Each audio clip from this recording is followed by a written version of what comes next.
Good morning students. In the previous session we have completed chemical properties of metals.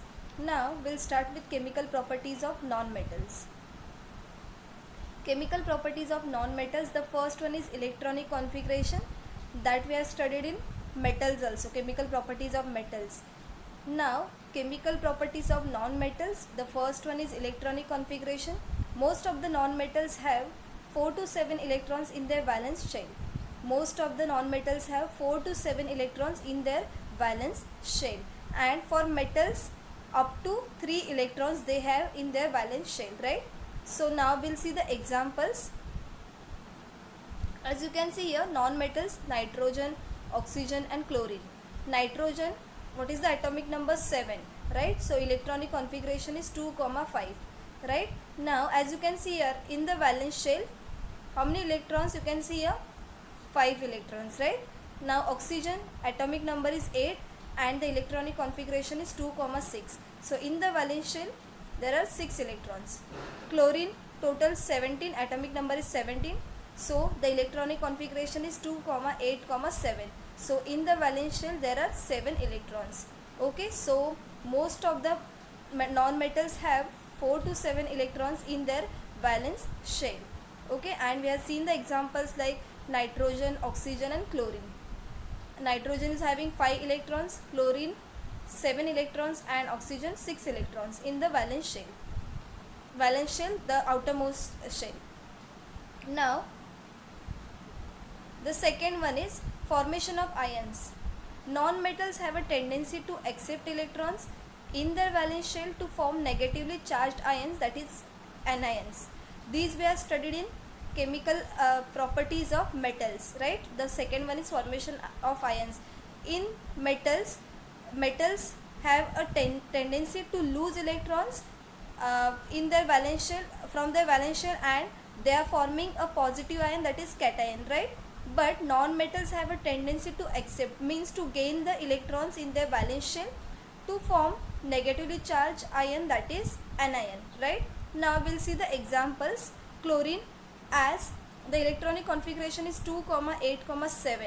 So as you can see here, in the outermost shell, how many electrons? 7 electrons. So it will accept or it will gain 1 electron and it will form the negatively charged ion, that is anion. So as you can see here, this chlorine, it will form chloride ion, that is 2, 8, 8. So in the outermost shell, as you can see here, there are 7 electrons.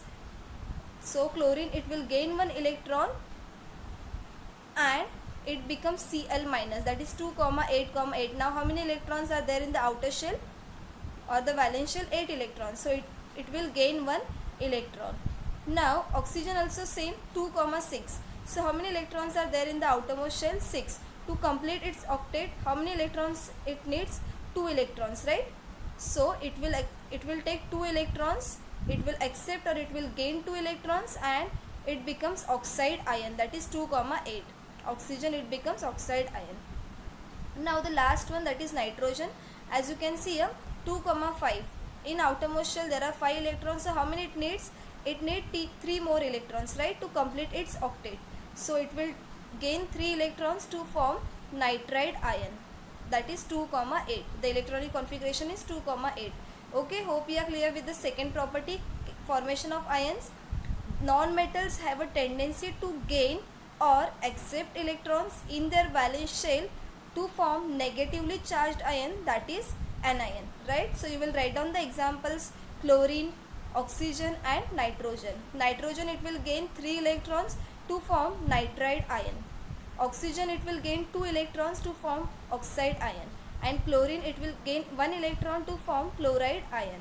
So this is about formation of ions. Okay, and what we have learned in the metals have a tendency to lose electron from their valence shell to form positively charged ion, that is cation, right? And here it forms negatively charged ion, that is anion. Okay, in non-metals, right? Now we'll move to the next property, that is reaction with oxygen. Non-metals combine with oxygen to form their oxides, that is non-metal, when it reacts with oxygen it forms non-metal oxide. Okay, as we have studied this property in metals also. When metals react with oxygen, they form metal oxide. When non-metal react with oxygen, they form non-metal oxide. The oxides of non-metals are acidic in nature and the oxides of metals are basic in nature. Yes. So the oxides of non-metals are acidic in nature. So they react with bases to form soluble salt and water. So they react with bases to form soluble salt and water. Now as you can see, a C, that is carbon, when it reacts with oxygen it forms CO2, carbon dioxide. As you can see here in the reaction, C plus O2, carbon plus oxygen, it gives carbon dioxide. Now when CO2, carbon dioxide, it reacts with 2NaOH, that is sodium hydroxide, it gives us Na2CO3, sodium carbonate plus H2O, water. As you can see here in the reaction, CO2, carbon dioxide, when it reacts with 2NaOH, sodium hydroxide, it gives Na2CO3, that is sodium carbonate plus H2O, water.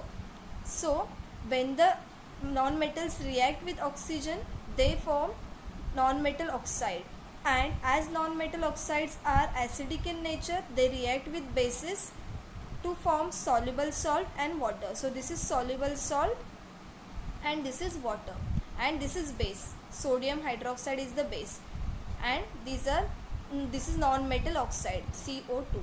Okay. Now the oxides of non-metals react with water to form an acid. Now the next one is the oxides of non-metals, they react with water to form an acid. Now we'll see few more examples. Carbon dioxide plus H2O, water. See here, as you can see here in the reaction, CO2, carbon dioxide, when it reacts with water it gives H2CO3, that is carbonic acid. Okay. When the oxides of non-metals react with water, they form an acid. So when carbon dioxide react with water, it form H2CO3, that is carbonic acid. Now the next one is SO2, sulfur dioxide, when it reacts with water it gives H2SO3, sulfurous acid. And the last one is when SO3, sulfur trioxide, when it reacts with water it gives H2SO4, that is sulfuric acid. So when oxides of non-metals or non-metal oxides react with water, they form an acid. So when the carbon dioxide react with water, it gives carbonic acid. When sulfur dioxide react with water, it gives sulfurous acid. And when sulfur trioxide react with water, it gives sulfuric acid. So these are the reactions. CO2 plus H2O, it gives H2CO3. As you can see here, H2 and CO and this one, that is CO3, right? H2CO3, that is carbonic acid. Here also same, H2SO and this one O, that is H2SO3, so it is sulfurous acid. And here H2, this SO3 and this one O, that is H2SO4, sulfuric acid. So carbon dioxide, sulfur dioxide and sulfur trioxide, these are the oxides of non-metals or non-metal oxides. They react with water to form carbonic acid, sulfurous acid and sulfuric acid. Hope you are clear with the third one, third chemical property, reaction with oxygen, and in that only we have studied reaction with water. Okay, when the non-metals, oxides of non-metals, they react with water, they form an acid. Now the last chemical property of non-metals is non-metals do not react with dilute acids. Non-metals do not react with dilute acids, and in the metals we have studied metals react with dilute acid, right?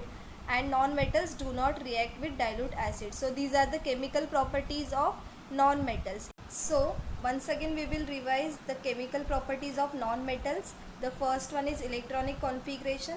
The second property is formation of ion. Third one we have seen, that is reaction with oxygen, and the last one is non-metals do not react with dilute acids. Now we'll move to the next part, that is noble metals. Some metals like gold, silver, platinum, palladium and rhodium are noble metals. The metals like gold, silver, platinum, palladium and rhodium are noble metals. They occur in nature in the elemental state. Gold, which is 100% pure, is called 24 karat gold. You have heard about it, 24 karat gold, that is which is 100% pure. Pure gold is soft. As a result, the ornaments made from pure gold bend or break due to pressure. Therefore, goldsmith mixed it with certain proportion of copper or silver. So pure gold is very soft, and as a result, the ornaments which are made from pure gold, they can easily break or bend. So therefore, the goldsmith mixed it with certain proportion of copper or silver. Ornaments are made from 22 karat gold or gold with still smaller carat value. So this is about noble metals. The metals like gold, silver, platinum, palladium, rhodium are the noble metals. They occur in nature in the elemental state.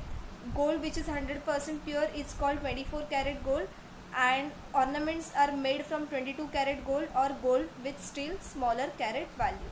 Okay, and as the pure gold is soft, then the goldsmith mixed the copper or the silver in it, okay, in the certain proportion. So this is about noble metal. Now we will see the uses of noble metals. So which are the noble metals? The metals like gold, silver, platinum, palladium and rhodium are the noble metals. Now uses of noble metals. The first use that you know very well, gold, which we are using to make ornaments, right?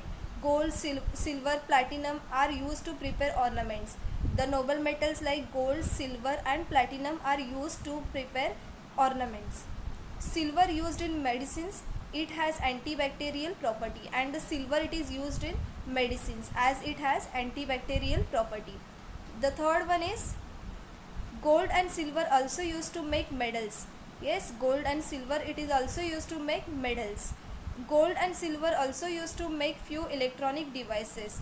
Gold and silver it is also used to make few electronic devices. Okay, you have heard about gold leaf electroscope.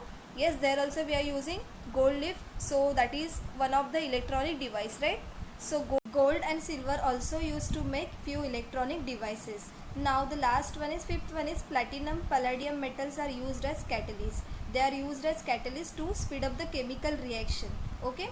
So platinum and palladium metals are used as catalysts to speed up the chemical reactions. Okay. So these are the uses of noble metals. The first one is gold, silver and platinum are used to prepare ornaments. Then gold and silver also used to make medals. Gold and silver also used to make few electronic devices. Silver is used in medicines as it has antibacterial property, and platinum and palladium metals are used as catalysts. So these are the uses of noble metals. Now we'll move to the next part, that is purity of gold. Gold is a noble metal. In nature it occurs in element form. 100% pure gold is 24 karat. Pure gold is so soft. Therefore gold ornaments prepared by pure gold may break or bend due to pressure. So goldsmith adds specific amount of copper or silver in pure gold. To prepare ornaments, 22 karat gold is used. So 22 karat gold is used to prepare ornaments. Okay, so what is been added in that?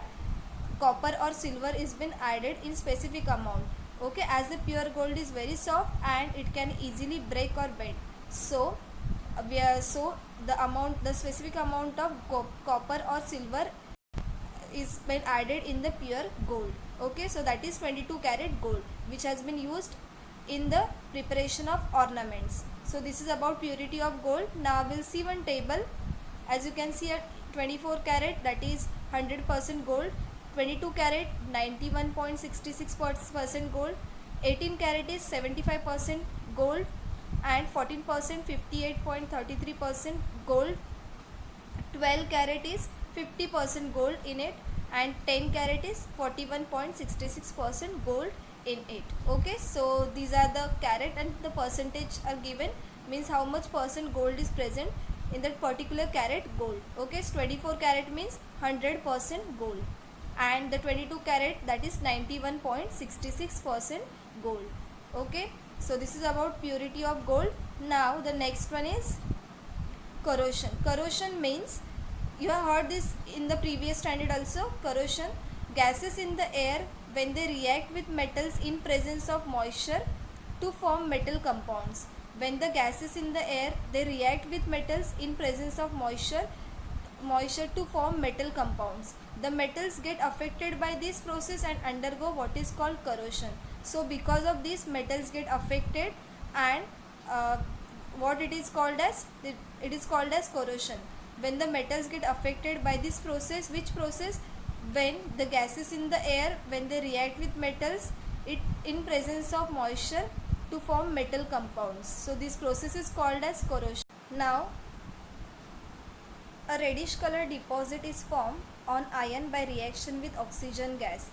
When the iron it reacts with oxygen gas, then you can see the reddish color deposit or the reddish color layer on it. When copper react with carbon dioxide, then you can see a greenish color deposit or the greenish color layered on copper. Okay, and the last one, that is a blackish color deposit, is formed on silver by reaction with hydrogen sulfide. So when the iron it react with oxygen gas, then you can see the reddish color deposit. When copper react with carbon dioxide gas, then you can see the greenish color deposit or the greenish color layer on it. And when the silver it react with hydrogen sulfide gas, then you can see a blackish color deposit or the blackish color layer on silver.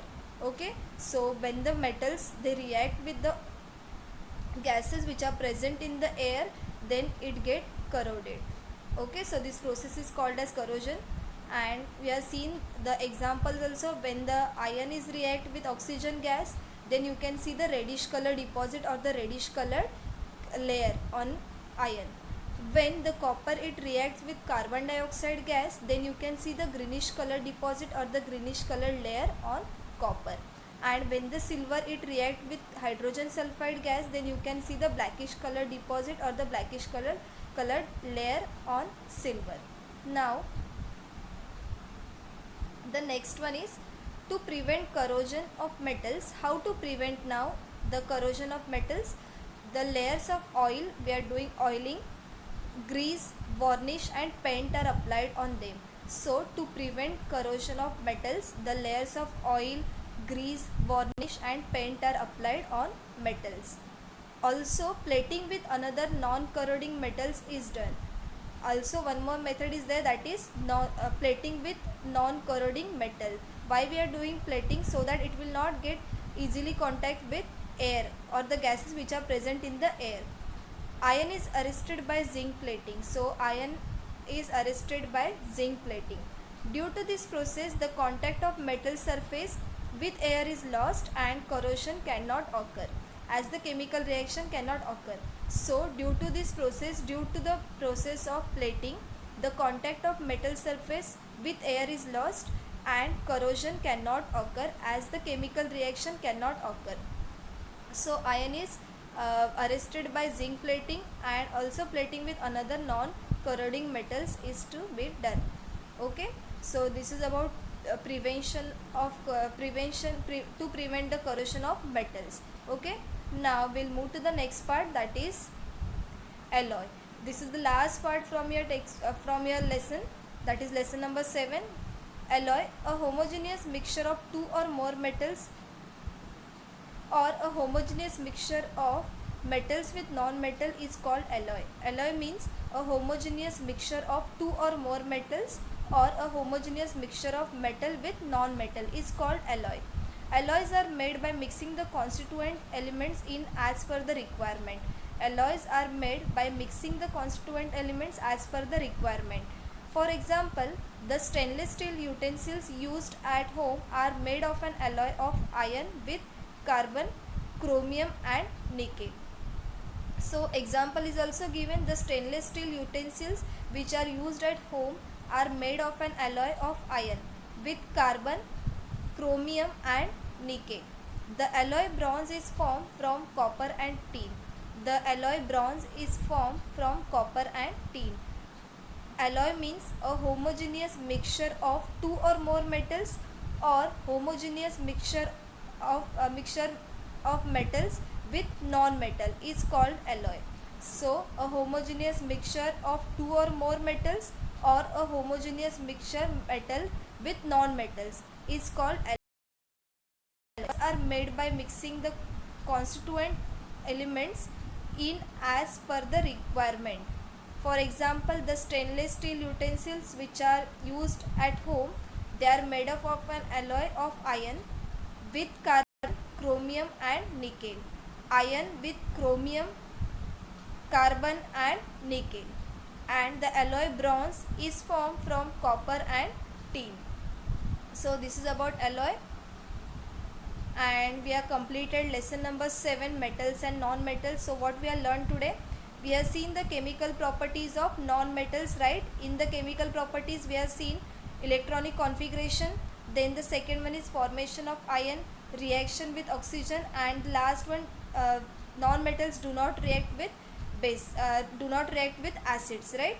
Now the next one after that we have seen, that is corrosion and how to prevent the corrosion of metals. That is, then after that we have seen the last part, that is alloy. Okay, I hope you are clear with all the concepts. So today we have completed lesson number 7, metals and non-metals. In the next session I will start with the next lesson. Thank you so much.